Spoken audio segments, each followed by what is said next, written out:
Let me just start by telling you this is an adventure. My wife and I are excited about it. Going to be some work, going to be stuff we're going to have to do, but I'm excited to let's go get the hands on it. Let's do this. Got a good group. Really a lot of good stuff going forward. So let me just open it. Raise your hand if you have a question, and remember to identify yourself and your media outlet when you ask your question. Let's start in the way back on the right, then we'll come down to the front row on the right. Myron Metcalf, ESPN. John, what was the moment for you when you realized you felt like it was time to leave Kentucky, and how did the changes throughout college basketball maybe impact what happened there at the end? Look, here's what I would say to everybody. I've talked about why I did what I did, and I've talked at length at it. So what I want to do today is talk about the SEC. This league has gotten ridiculously hard. I want to talk about my team, my roster, but I've talked about all that stuff. I mean, you can look it up and see what I've said, and it's going to be saying it over again. I want to use the time. 9 teams in the top 25 and another team not far off. I mean, I can remember being in this league, we got 2 or 3 teams in the NCAA tournament. Now, all of a sudden, it looks like it's going to be 10 or 11 teams in the NCAA tournament. Every game we play on the road, going to be ridiculous. I mean, our home sites in this league, ridiculous. Facilities, the investment in coaches. You got coaches and players that all are at the top of their game. And for us, like, we're a little beat up right now, so, but I like my roster. I mean, I like the guys, some vets, physical, some young kids that are talented too, some of the transfers. And here's the great thing I'd say to all of you, that no one asked me about, well, what freshmen are you going to get? They wanted to play for us. That's what they wanted. And I think the commissioner said 40. I think it's 48, but first rounders. And I think it's 30-some lottery picks and 4 number 1 picks. And the kids want the challenge, and they want to come in, and they want to earn their way. And so, like I said, this is an adventure. I want to have fun with this. I know the challenges. I've been in this league. I know how hard it is. But this is something that I'm really excited about. Your next question, front row on the right. Ben Roberts, Lexington Herald Leader. Cal, I think you brought Adu with you today. Just what can you talk about his growth over the last 2 years, and obviously kind of the starts and stops with injuries? What can you expect from him this coming season realistically? Well, he's growing into his father, which would lead me to tell you, I have 4 players on this team that I've coached their fathers. Now, you can say that I'm an old fart, or you can look at it and say, wow, that all of those fathers say I'm not as hard as I used to be, but they still wanted their son to play for me. Adu being one. Adu wanted to play for me when he was in 9th grade. He was 5'11". And I'm like, looked at his dad. I said, Dad was 6'9". And now all of a sudden he's grown into his dad. And you see him now and you're like, wow. But it took him time. He was a 3-star player coming out of high school. And grew, and now he's growing into his game. He's been a little beat up here the last week and a half, 2 weeks, hoping he'll be able to go against Kansas, but I'm not sure. If there's any question, I'll hold him out. But no, he's done better. The biggest thing, he's got to shoot the ball better. The game has become skill is king, but he's shooting it better. He's physical. He drives it. He can play multiple positions. Really happy for him, and happy he wanted to play for us. Next question right here in the middle in the front, and then we'll go to the 3rd row on the left. Hey, John. Bob Holt, Arkansas Democrat Gazette. Hope you've gotten a little bit of sleep since Sunday. I had a two-parter, if that's okay. You know, we knew Kansas, that was going to be a big exhibition game. They're ranked number 1. How much does that add to it? And then this is, I guess your 16th SEC Media Days, but obviously you're here for Arkansas. Does today feel different? I'll start with the second question. No. So yesterday, I probably shouldn't tell you this, but I did a COVID test because I thought if I had COVID, I wouldn't have to come. My wife called me and said, not happening, you're going tomorrow. So I've been to a lot of them, and it's something we have to do to really, and they were really important before because we had to promote our league in basketball. No one looked at us. Now, all of a sudden, we're like it in basketball, too. So, yeah, it's not really changed, but the importance of it has always been, let's get the word out. Let's brag about each other, brag about the coaches and the players, and really tell the story of what this has become. The investment people make in basketball has changed drastically on the campuses, drastically. Facilities, home court advantage, the investment that they've made in recruiting and travel and all the things that make the league special across the board, these schools have made that kind of commitment. What was the other question? This is probably for the transcription folks. Kansas, that was going to be a big deal playing Kansas. We knew they'd be ranked high, but they're ranked number 1. I know it's exhibition game, but does that add a little extra juice to it that they're number 1? Probably to our fans, it does. But to us, we knew they'd be good. We know it'll be a hard game for us.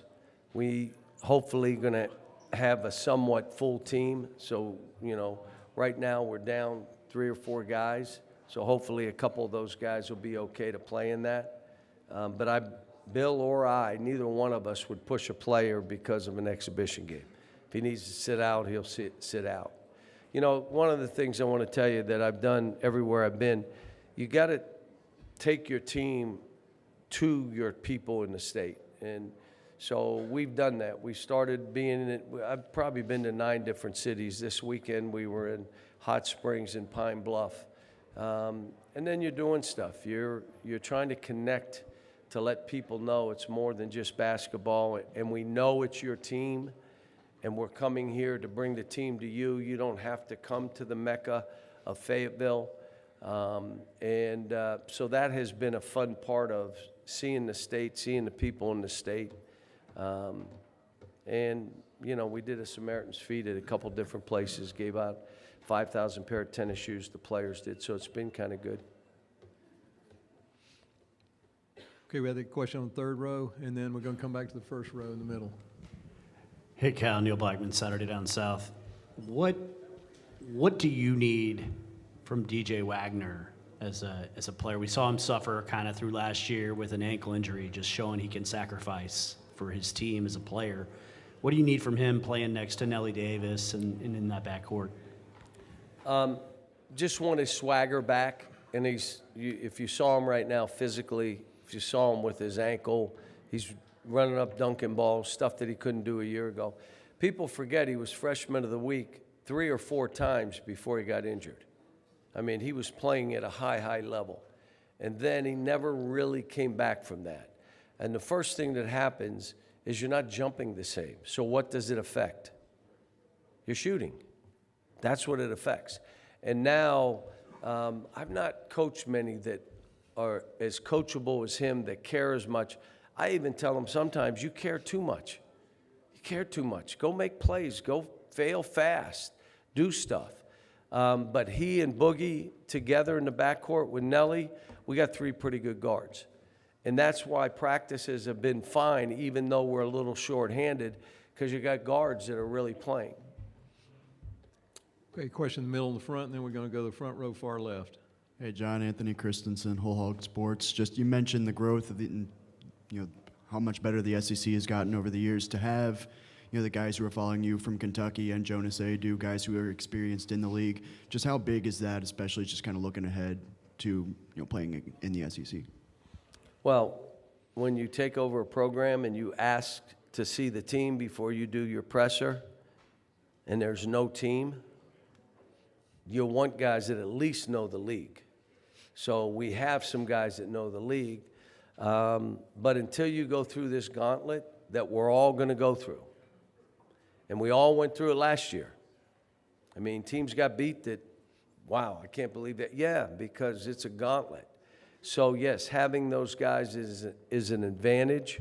But the young kids are going to have to go through it because it's not what you say. It's when they go through it and they say, okay, I get it. And that's why I put the schedule. We play TCU on the 1st of November down in Dallas. We have Lipscomb at home. We have Baylor in Dallas. We have Illinois, Michigan, Miami all before December 10th. Well, why are you doing that? Because we need to know where we are. What's our team? What do we have to do? Let our fans see where the team is. Here's where we are. Because right now, we're undefeated, and they're a little up in here, and I'm like, dudes, calm down. And I try to tell them, I don't have a magic wand. I'm not a magician. It's not what I do. It normally, and this made some people, oh, my gosh, it normally takes a couple years for me to get the culture right. Now, will it be less? Maybe. It may be more. But the culture has to be right. What you expect. What is unacceptable? Will they do more than expected? Do they understand we're here to help each of you, but we can't do it for you? You take what you want. You're not promised anything. You're going to play every day against really good players who are as good as you and have the same aspirations. Well, I don't want that.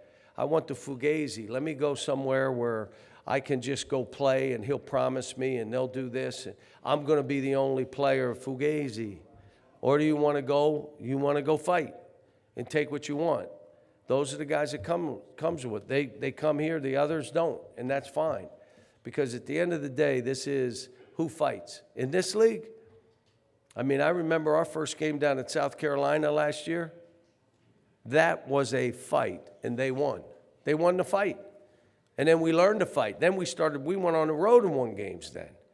But this thing here, this is a man's decision to play in this league. Front row, far left, and then we'll go to the second row, far left. Ryan Black with the Louisville Courier-Journal. Cal, when you got to Arkansas, how much of it were you able to implement stuff that you already knew was successful at Kentucky versus you maybe having to make some tweaks that you're so well known for doing? The first thing is that culture. And then we used all summer to develop players. We didn't put any sets in. We didn't put any of the stuff in. It was all development, playing, attacking that lane, advantage, disadvantage, reads when you're doing it, playing off of each other, spacing. So we only did maybe some 4-on-4. And then when they came back, we started doing more 5-on-5. So when you ask me how much of last year, some, but these guys are showing me new stuff. I'm stopping and saying, I like that better. Let's change it. What he just did, that's how we're going to do this. And so, and I told him all year, we're going to change. Like, if something doesn't work, you got to make it work. It doesn't work. Try something else. So, biggest thing for this team, which I hope that we put this roster together to be a better defensive group. They're more physical, they're older. What I found out when you try to have 7, 8 freshmen and you're going against an older team of 24-year-olds, 23-year-olds, that's a big difference. And especially in big games where they are more mature enough to play through than with young guys. But we still have young guys. We got 3 freshmen who are going to be really good, but they got the veterans around them. Some transferred in.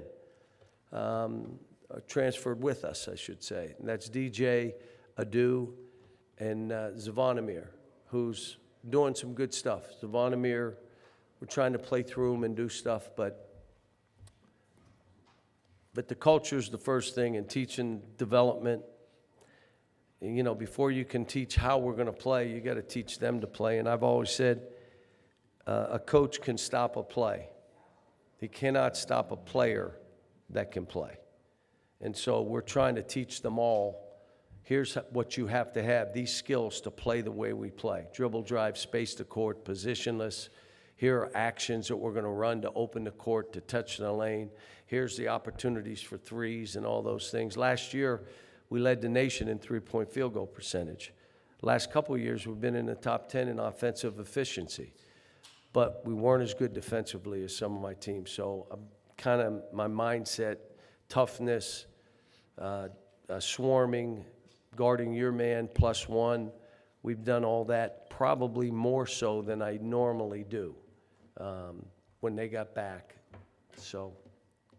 Second row on the left. Jack Pilgrim, KSI, what's going on, Cal?